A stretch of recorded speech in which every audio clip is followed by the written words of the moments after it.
Josué se leva de bon matin. Partis de Chittim, ils arrivèrent au Jourdain, lui et tous les Israélites, et là ils passèrent la nuit avant la traversée. Au bout de 3 jours, les officiers parcoururent le camp et donnèrent cet ordre au peuple: au moment où vous verrez l'arche de l'alliance de l'Éternel, votre Dieu, avec les sacrificateurs lévites qui la portent, vous partirez du lieu où vous êtes et vous marcherez à sa suite. Mais il y aura entre vous et elle une distance d'environ 2000 coudées, n'en approchez pas. Ainsi vous connaîtrez le chemin par lequel vous irez, car vous n'êtes jamais passé par ce chemin auparavant. Josué dit au peuple: Sanctifiez-vous, car demain l'Éternel accomplira des prodiges au milieu de vous. Josué dit aux sacrificateurs: Portez l'arche de l'alliance et passez devant le peuple. Ils portèrent l'arche de l'alliance et marchèrent devant le peuple. L'Éternel dit à Josué: Aujourd'hui je commence à te rendre grand aux yeux de tout Israël, afin qu'ils sachent que je suis avec toi comme je l'ai été avec Moïse. Et toi, donne cet ordre aux sacrificateurs qui portent l'arche de l'alliance: vous arriverez au bord des eaux du Jourdain et alors vous vous tiendrez dans le Jourdain.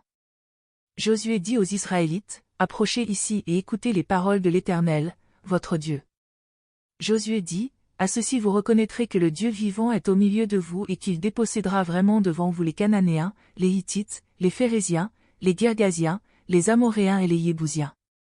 Voici que l'arche de l'alliance du Seigneur de toute la terre traverse le Jourdain devant vous. Maintenant, prenez 12 hommes parmi les tribus d'Israël, un homme par tribu. Dès que les sacrificateurs qui portent l'arche de l'Éternel, le Seigneur de toute la terre, poseront la plante des pieds dans les eaux du Jourdain, les eaux du Jourdain seront coupées, les eaux qui viennent d'Amon, et elles s'arrêteront en une seule masse.